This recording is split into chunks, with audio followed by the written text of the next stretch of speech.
বিসমিল্লাহ, আলহামদুলিল্লাহ, সালাতু ওয়াসসালামু আলা রাসূলিল্লাহ। সম্মানিত ভাই, আপনি জানতে চেয়েছেন যে আপনি যদি রাস্তায় কিছু টাকা কুড়িয়ে পান তাহলে আপনি সেটা কি করবেন। কুড়ানো বস্তু এর হুকুম হচ্ছে এই, যদি সেটা খুব সামান্য পরিমাণ হয়, যেটা সাধারণত মানুষ তার প্রতি খুব বেশি ভ্রুক্ষেপ করবে না বা তার জন্য হাই হতাশ করবে না, আফসোস করবে না, তাহলে সেটা আপনি নিজে খেয়ে নেবেন বা আপনি নিজে খরচ করবেন, তাতে কোনো অসুবিধা নেই।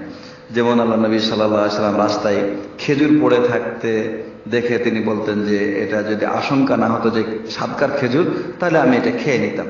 তাহলে এ দ্বারা বোঝা যায় সামান্য কিছু বস্তু কুড়িয়ে পেলে সেটা আপনি খেতে পারেন, সেটা আপনি নিয়ে নিতে পারেন, কোনো অসুবিধা নেই। কিন্তু যদি পরিমাণ বেশি হয়, টাকার পরিমাণ যদি বেশি হয়, যেটা যার জন্য মানুষ মানে আফসোস করবে, হাই হতাশ করবে, খুঁজে বেড়াবে, হ্যাঁ, তাহলে ওই ক্ষেত্রে আপনার জন্য আবশ্যক হলো যেটা আল্লাহ নবী সাল্লাল্লাহু আলাইহি ওয়াসাল্লাম বলেছেন যে কুড়িয়ে পাওয়া বস্তু 1 বছর প্রচার করতে হবে।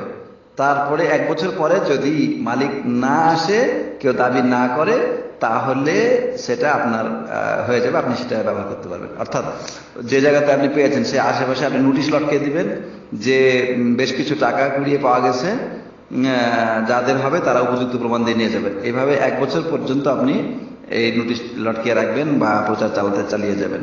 তারপরে যদি কেউ দাবিদার না আসে, তখন আপনি নিজে ভক্ষণ করেন, কোথাও সৎকার করে দেন, এটা আপনার নিজস্ব ব্যাপার, তাতে কোনো অসুবিধা নেই ইনশাআল্লাহ।